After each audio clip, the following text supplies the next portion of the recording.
झेलम कश्मीर का main river है। बाकी जितने भी नदी नाले कश्मीर में बहते हैं वो झेलम की ट्रिब्यूटरीज मानी जाती है। फॉर एग्जांपल वेशव, प्रिंगी, सिंध नाला वगैरह वगैरह। लेकिन मैं आज आपको ऐसे 3 नदियों के बारे में, ऐसे 3 नालों के बारे में बताने वाला हूँ जो झेलम के अंदर नहीं मिलती, बल्कि वो मिलती है वुलर झील के अंदर। क्या है इन 3 नालों की पूरी कहानी, जानते हैं बांडीपोरा अनचार्टेड के इस चौथे एपिसोड के अंदर।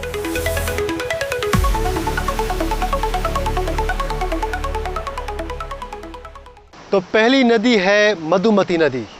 मधुमती नदी को बांडीपोरा के अंदर लोकली बड़कुल कहते हैं, जिसका कश्मीरी में मतलब हुआ बड़ी नदी, चूँकि ये आकार में बांडीपोरा की बाकी नदियों से बड़ी है। हरमुख के नॉर्थ में एक झील है जिसका नाम है सरबल, वहाँ से ये नदी ऑरिजिनेट होती है। फिर ये बहुत सारे मरगू से और बहुत सारे चरागाहों से बहते हुए लबकचल नामी गांव तक पहुंचती है, जिसे ललदेतपोरा भी कहते थे। तो वेवन नामी गांव के पास इस नदी का पहला ब्रिज बनाया गया है। फिर यहाँ से ये नदी आगे बहते हुए आठवतु नामी मुकाम पे पहुँचती है। आठवतु एक हिस्टोरिक मुकाम है। यहाँ से 8 रास्ते 8 दिशाओं के लिए निकलते थे। उनमें से एक रास्ता जो था वो दुधकोट नामी किले तक जाता था। उस एपिसोड को अगर आप देखना चाहते हो तो डिस्क्रिप्शन में आपको लिंक मिलेगी, जहाँ हमने आठवतु की पूरी तारीख जमा की है। आठवतु के मुकाम पे विज नाला यहाँ पे मधुमती नाले के साथ मिल जाता है। फिर मधुमती नाला जो है बहुत सारे तारीखी मुकामों से गुजरता है, जैसे कि बनकूट, गुजरबल, सुंदरवानी, कलूसा, नाथपोरा। सुंदरवानी के मुकाम पे मधुमती नाले से 2 कैनाल्स निकलते हैं, 2 नहरें निकलती है। एक नहर है ज़ेनागीर कैनाल, जिसे हमारे कश्मीर के राजा ज़ैनुल आबदीन ने बनवाया था। मेरे पीछे जो आप ये नहर देख रहे हो, इसे ज़ैनुल आबदीन ने बनवाया था सदियों पहले। ये नहर सुंदरवानी के मुकाम पे मधुमती से खींची गई है और ये फिर बांडीपोरा और सोपोर के मुख्तलिफ इलाकों से होते हुए फिर झेलम के अंदर मिल जाती है। और दूसरी जो नहर है वो मधुमती के दाएं जानिब से होते हुए बांडीपोरा पहुंचती है और बांडीपोरा में नुस्सू नामी गांव के नज़दीक वुलर के अंदर मिल जाती है।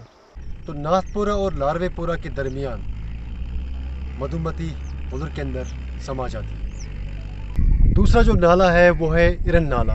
इरन नाला हरमुख के जुनूब में सरबल झील से निकलता है। कडूरा, इरन दर्दपोरा, गुंड केसरी, पापछान वगैरह जैसे गाँव से होते हुए इरन नाला वुलर के अंदर समा जाता है। वुलर में समाने से पहले पापछान के नज़दीक इरन नाले की 2 शाखें हो जाती है। एक शाख जो है कुलहूम नामी गांव से होते हुए वुलर के अंदर मिल जाती है।